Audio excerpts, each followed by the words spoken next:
Hello everyone, welcome to Libra Financials. तो आज हम जिस सेक्टर की बात करने जा रहे हैं उसके बिना जो है इंडियन इकोनॉमी की ग्रोथ स्टोरी जो है कंटिन्यू नहीं रह सकती। और ये जो सेक्टर है इसका नाम है इंडियन बैंकिंग सेक्टर। ठीक है।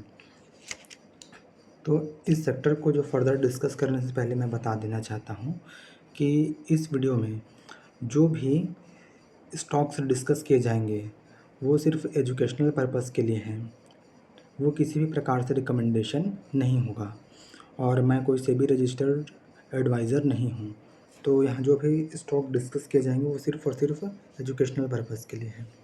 तो आज हम जिस सेक्टर की बात कर रहे हैं वह इंडियन बैंकिंग सेक्टर। तो बैंकिंग सेक्टर का जो बेसिक बिज़नेस होता है वो क्या होता है कि ये जो है सेविंग अकाउंट या फिर करंट अकाउंट से या फिर जो भी इनके पास सेविंग आती है ना, जो भी इनके पास डिपॉज़िट आता है उसको जो है ये हायर इंटरेस्ट रेट पे जो है लोन पे दे देते हैं। और उसके बीच का जो थ्रेड होता है ना, जो मार्जिन होता है उससे जो है बैंक की इनकम होती है। तो बैंकिंग सेक्टर में ना हमको 2-3 चीज़ें ही हैं जिनको थोड़ा ज़्यादा इम्पोर्टेंस देना है। इसमें सबसे पहले जो है एनपीए लेवल है। अगर किसी बैंक का एनपीए लेवल, ख़ासकर नेट एनपीए लेवल अगर बहुत ज़्यादा है तो वो बैंक के लिए जो है फ्यूचर में प्रॉब्लम क्रिएट कर सकता है। इससे जो है बैंक को जो है लिक्विडिटी क्राइसिस वगैरह भी आ सकती हैं और बैंक के ऑपरेशंस में भी जो है प्रॉब्लम हो सकता है। कुछ केस में तो बैंक रन की कंडीशन भी आ सकती है। तो सबसे पहले जो है हमको इसमें देखना है वो है एनपीए लेवल। तो आज हम जो स्टॉक डिस्कस करेंगे वो हम लोग मेनली जो है एचडीएफसी बैंक और आईसीआईसी बैंक को ही डिस्कस करेंगे। ठीक है। इसको डिस्कस करने का रीज़न ये है क्योंकि ये प्राइवेट सेक्टर की दो सबसे बड़ी बैंक हैं, एचडीएफसी बैंक और आईसीआईसी बैंक। और अगर इनके एनपीए लेवल की मैं बात करूँ तो जैसे हम लोग एचडीएफसी बैंक के क्वार्टरली रिजल्ट्स में जाते हैं और यहाँ पर स्टैंड अलोन में हम लोग अगर देखते हैं तो इसका एनपीए लेवल जो है वो कितना है 0.38। और इसका अगर हम लोग इधर लास्ट जो हिस्टोरिकल डेटा है उसको भी अगर देखें तो ये कभी 1 से ऊपर गया ही नहीं है। तो अगर किसी बैंक का नेट एनपीए लेवल अगर 1 से कम है तो इसका मतलब है बैंक जो है काफ़ी अच्छा परफॉर्म कर रही है लोन देने के मामले में। ठीक इसी तरह अगर हम लोग आईसीआईसी बैंक का भी देखें तो इसके क्वार्टरली रिजल्ट में जाते हैं, स्टैंड अलोन। यहाँ भी अगर हम लोग देखें तो इसका नेट एनपीए लेवल जो है वो 1 से काफ़ी कम है, 1 के 1/3 ही है। और हिस्टोरिकल इसका भी देखें तो ये कभी 0.5 से ऊपर दिख ही नहीं रहा है। तो इसका भी एनपीए लेवल अच्छा रहा है, मतलब कम रहा है ना। तो इससे पता चलता है कि बैंक जो है लोन देने में कितना ज़्यादा एफिशिएंट है। ठीक है। हम लोग बाकी कंपनी को क्यों डिस्कस नहीं कर रहे हैं उसको भी देखेंगे, क्योंकि हम इन दोनों बैंक को ही क्यों डिस्कस कर रहे हैं इसके बारे में जानने के लिए मैं जो है यहाँ एक क्वेरी सर्च किया था, उसको आपको दिखाता हूँ। मैंने लिखा था systematically important banks in India. तो यहाँ पर क्या लिखा है, the reserve bank of India identifies 3 banks as domestic systematically important bank, often referred to as too big to fail. These institutions are considered critical to the national economy. Their failure could cause severe systematic disruption. तो ये कह क्या रहा है कि हर जो country है उसमें कुछ ना कुछ सिस्टमेटिकली इम्पॉर्टेंट बैंक्स होते हैं जिनके फेल होने पर क्या हो सकता है, इकोनॉमी में जो है प्रॉब्लम आ सकती है। तो ये कौन कौन से बैंक हैं, state bank of India, HDFC bank और एक जो है आईसीआईसी बैंक। तो जो 3 बैंक हैं ये क्या है, सिस्टमेटिकली इम्पॉर्टेंट है। और ये बैंक फेल ना हो इसके लिए क्या करते हैं, गवर्नमेंट और आरबीआई जो है विशेष ध्यान रखता है कि ये बैंक में किसी तरह का एसेट क्वालिटी का क्रंच ना आए, नेट एनपीए लेवल बहुत ज़्यादा हाई ना हो जाए, है ना। और जो इसके कस्टमर हैं उनको प्रॉब्लम ना हो, ये सब जो है गवर्नमेंट और आरबीआई जो है मिलके देखती रहती हैं। तो इससे हमको जो है एक एडिशनल सिक्योरिटी मिल जाती है कि इनका जो टेकर केयर है वो आरबीआई और गवर्नमेंट दोनों एक साथ हैं, वो इनको जो है फेल होने नहीं दे सकती है अगर इंडियन इकोनॉमी को जो है बचा के रखना है। तो इसमें जो 3 बैंक हैं उसमें 2 प्राइवेट है, एक एचडीएफसी बैंक और एक जो है आईसीआईसी बैंक। हम लोग स्टेट बैंक ऑफ इंडिया को इसलिए अभी डिस्कस नहीं कर रहे हैं, क्योंकि एक तो ये पीएसयू बैंक है। पीएसयू बैंक होने में कोई प्रॉब्लम नहीं है, लेकिन इसका जो है वैल्यूएशन वाइज़ अगर देखूँ तो स्टॉक प्राइस जो है अभी काफ़ी ऊपर चल रहा है। तो ऊपर के लेवल्स पे इसको बाय करना ठीक नहीं लग रहा है। लेकिन अगर मैं एचडीएफसी और आईसीआईसी बैंक का आपको चार्ट दिखाऊँगा, तो आप लोग देखेंगे कि ये जो है काफ़ी कंफर्टेबल पोज़ीशन पे है। मीन्स ये अभी अच्छे खासे नीचे आए हुए हैं। तो एक तो हम लोग देख लिए इसका एनपीए लेवल। आप लोग चाहें तो पीयर सेक्शन में जाके axis bank, Kotak Mahindra bank इनका भी देख सकते हैं। लेकिन मैं इनको इसलिए कंसिडर नहीं कर रहा हूँ, क्योंकि अगर एक्सिस बैंक को अगर मैं देखूँ तो ये अपने 200 डे मूविंग एवरेज से थोड़ा ऊपर चल रहा है। तो ऊपर चल रहा है, दैट मीन्स टेक्निकली ये बाय करने के लिए सही नहीं है। फिर अगर मैं कोटक महिंद्रा बैंक की बात करूँ, तो कोटक महिंद्रा बैंक में थोड़ा-सा जो ग्रोथ है ना, मुझे अच्छा नहीं लग रहा है। इसका जो 5 ईयर का ग्रोथ है, 3 ईयर का ग्रोथ है और ट्रेलिंग 12 मंथ का जो ग्रोथ है, वो जो है ठीक नहीं लग रहा है। और अगर पीयर्स के कंपैरिज़न में देखूँ, ये तो थोड़ा-सा ये प्रीमियम पे भी ट्रेड कर रहे हैं। बाकी जो बैंक हैं, वो 15, 16 और 14, 15 के आस-पास ट्रेड कर रहे हैं, लेकिन कोटक महिंद्रा बैंक जो है अराउंड 20 के पी पे ट्रेड कर रहे हैं। बाकी अगर एनपीए लेवल की बात की जाए, तो एक्सिस बैंक और कोटक बैंक महिंद्रा बैंक का भी जो है एनपीए लेवल कंट्रोल में है। लेकिन हम लोग जो है एचडीएफसी बैंक और आईसीआईसी बैंक को ही अभी कंसिडर कर रहे हैं। क्यों? क्योंकि ये जो है एक तो इंडिया की टॉप 2 बैंक है ना प्राइवेट सेक्टर में, प्लस ये जो है सिस्टमैटिकली इम्पोर्टेंट बैंक का पार्ट है।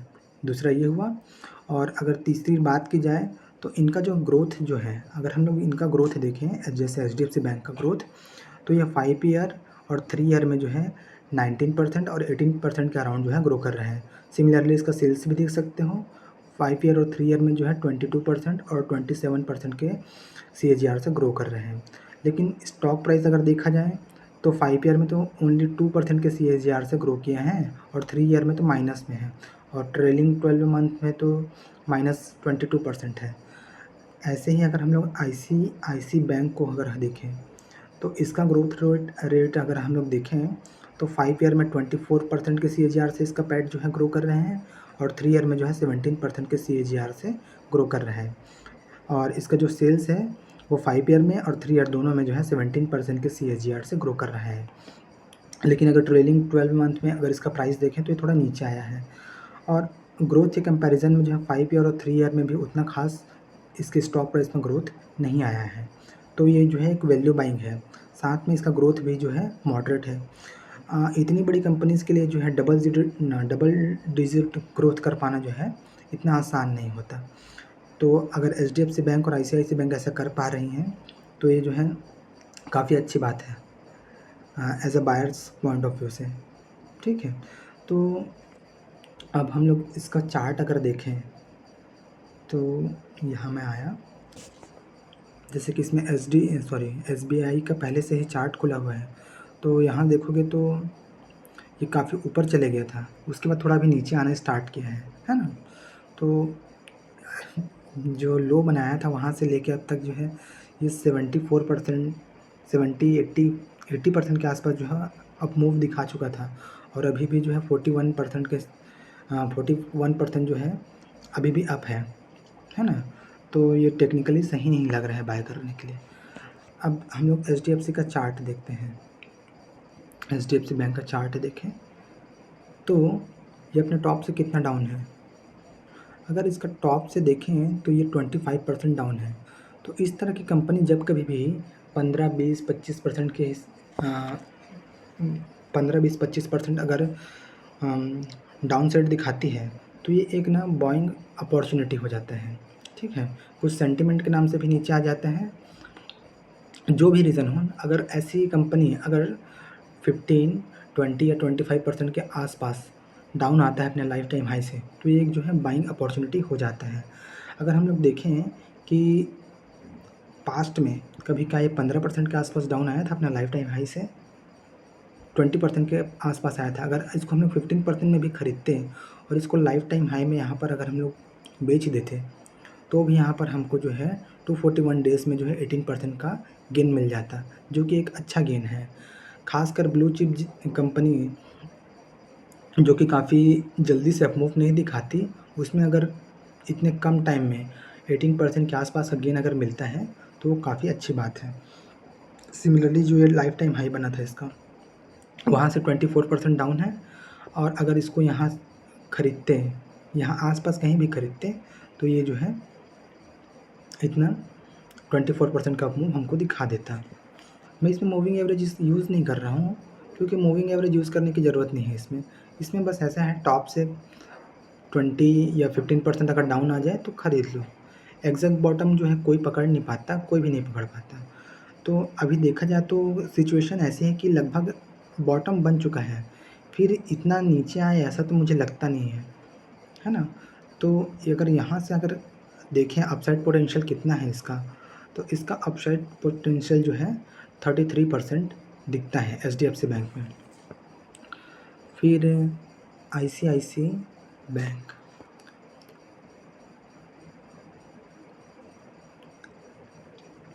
आईसीआईसी बैंक जो है ना बहुत ज़्यादा गिरता नहीं है।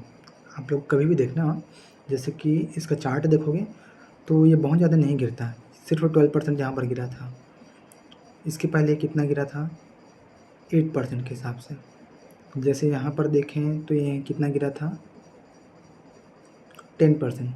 तो ये 10% के के आसपास ही गिरता है, उससे ज़्यादा नहीं गिरता। इस टाइम पे जो है 15% के आसपास गिरा था। और इस टाइम पे देखें तो हाँ, यहाँ पर गिरा था 25%। तो ये भी वही है, 15, 20 या 25% के आसपास अगर गिरे तो ये जो है एक बाइंग अपॉर्चुनिटी क्रिएट करते हैं। कोविड वाला केस थोड़ा डिफरेंट था, इसलिए उसको मैं नहीं देख रहा हूँ अभी। अभी कितना डाउन है टॉप से, ये देख लेते हैं।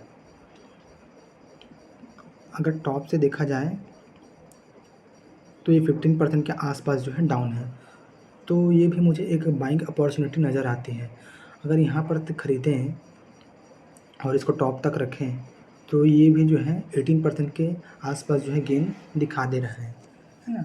तो इतनी बड़ी लार्ज कैप कंपनीज़ जो कि सिस्टमेटिकली इम्पोर्टेंट बैंक में शामिल है, अगर साल भर के अंदर भी 18% या 19%, 20% के हिसाब से अगर ग्रोथ दिखा दे, तो ये स्विंग ट्रेडिंग के लिए एक अच्छा ऑप्शन हो सकता है। अगेन मैं बताना चाहूँगा कि ये सिर्फ एनालिसिस जो है एजुकेशनल पर्पस के लिए है, ये किसी भी तरह की रिकमेंडेशन नहीं है। तो बैंक में जो मेन इम्पोर्टेंट पॉइंट थे डिस्कस करने के लिए, वो मैंने आपके सामने डिस्कस किए। इसमें मेन तो ये था कि जब भी आप किसी बैंक को एनालाइज़ करो तो आपको एनपीए लेवल देखना होता है, ठीक है? एनपीए लेवल जो है कम होना चाहिए। दूसरा, आपको उसका ग्रोथ देखना चाहिए, कंपनी के सेल्स, कंपनी के जो है प्रॉफिट ये ग्रो कर रहे हैं कि नहीं, और अगर ग्रो कर रहे हैं तो उस हिसाब से स्टॉक प्राइस अगर ग्रो नहीं किया है तो एक बाइंग अपॉर्चुनिटी बन जाती है। और इसमें क्या देख सकते हैं, हाँ, बैंकिंग सेक्टर में अगर आप लोग देखोगे तो आपको डेट जो है बहुत ज़्यादा देखने को मिलेगा। जैसे इसका डेट कितना है, डेट टू इक्विटी 5.74% और 5.74 है ना? ऐसा क्यों है? क्योंकि इनका काम ही होता है कि ये डिपॉज़िट लेते हैं और डिपॉज़िट को फिर जो है लोन के रूप में बाँटते हैं, ठीक है? और उनके बीच का जो थ्रेड होता है या मार्जिन होता है, वो जो है बैंक की अर्निंग होती है। तो जो सेविंग अकाउंट है, करेंट अकाउंट है, फ़िक्स्ड डिपॉज़िट है, जो भी डिपॉज़िट बैंक के पास आते हैं, उनको एज़ अ डेट इनको दिखाना पड़ता है, क्योंकि ये उनके लिए जो है लायबिलिटी हो जाती है। तो बैंकों में जितने भी बैंक हों, इसका हम लोग पीयर सेक्शन में देख लेते हैं। जितने भी बैंक हैं, आपको इनका जो है डेट टू इक्विटी जो है देखने के लिए हाई ही मिलेगा। ज़्यादातर बैंक जो हैं 5 से ऊपर के डेट टू इक्विटी पे चल रहे हैं, है ना? और क्योंकि इनका जो है मार्जिन बहुत ज़्यादा हाई नहीं होता, इसलिए इसमें जो है आरओसी आपको हाई देखने को नहीं मिलेगा। तो आपको आरओसी देखने का कोई पॉइंट बनता भी नहीं है। और कुछ लोग जो हैं आरओई देख लेते हैं, लेकिन आरओई देखने का मुझे उतना ज़्यादा कुछ ख़ास मतलब लगा नहीं। बोलते हैं कि आरओई जो है 10 से ऊपर होना चाहिए, तो मैंने जितने भी ज़्यादातर अच्छे बैंक देखे हैं उनका आरओई 10 से ऊपर होता ही होता है। बैंक और एनबीएफसी दोनों के केस में ये होता है कि अगर वो कंपनी अच्छी है तो उनका आरओई 10 से जो है ऊपर होता है, और डेट तो मैंने बताया है वो हाई ही होता है, और एनपीए लेवल जो है कम से कम होता है। एनपीए में भी हमको जो है ना मेन इस नेट एनपीए के ऊपर ही ध्यान देना है कि मेन जो नेट एनपीए है वो 1 से ऊपर ना हो, क्योंकि 1 से ऊपर होगा तो फिर बैंक को ना फ्यूचर में प्रॉब्लम आने के चांसेस बहुत ज़्यादा है। ठीक है? और इतना सब होने के बाद भी हमको टेक्निकल्स को नहीं भूलना है। हमको देखना है कि ये बाइंग ज़ोन पे है भी कि नहीं। अगर इसको मैं मूविंग एवरेज भी लगाता ना इसमें, तो मूविंग एवरेज से भी ये नीचे है। और अगर एचडीएफसी बैंक में भी अगर मूविंग एवरेज लगाता, तो मैं देख सकता हूँ ये भी मूविंग एवरेज से नीचे है। लेकिन अगर मैं एक्सिस बैंक का देखूँ तो ये मुझे थोड़ा ऊपर दिखाई दिया था। एक्सिस बैंक का अगर देखें तो ये भी जो है थोड़ा-सा ऊपर ही है, सिंपल मूविंग एवरेज के कंपैरिज़न में। और क्या है?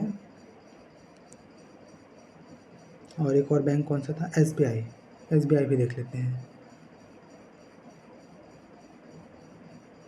एसबीआई लगभग अपने मूविंग एवरेज को टच तो कर दिया है, लेकिन अगर इसमें थोड़ा-सा और गिरावट आए ना, थोड़ा और नीचे आए, जैसे यहाँ कहीं आस-पास, तब इस पे जो है बाइंग अपॉर्चुनिटी जो है बनती नज़र आएगी। तो फ़िलहाल तो एसबीआई में, एक्सिस बैंक में और कोटक महिंद्रा बैंक में जो है मुझे अपॉर्चुनिटी नज़र नहीं आती। और अपॉर्चुनिटी जो मुझे नज़र आती है वो आईसीआईसीआई बैंक में नज़र आती है और एक एचडीएफसी बैंक में नज़र आती है। ठीक है? ये अगेन मैं आप लोग को बताना चाहूँगा कि ये सिर्फ़ एजुकेशनल पर्पज़ के लिए, ये किसी भी तरह की रिकमेंडेशन बिल्कुल भी नहीं है। तो इसी के साथ जो है इंडियन बैंकिंग सेक्टर को जो है हम लोग क्लोज़ करते हैं। और अगर फ्यूचर में अगर मुझे लगता है कि कोई बाइंग अपॉर्चुनिटी बनती है, जैसे एक्सिस बैंक में या फिर कोटक महिंद्रा बैंक में या और भी किसी बैंक में, तो मैं उसके ऊपर भी वीडियो बनाने की कोशिश करूँगा। तब तक के लिए थैंक यू।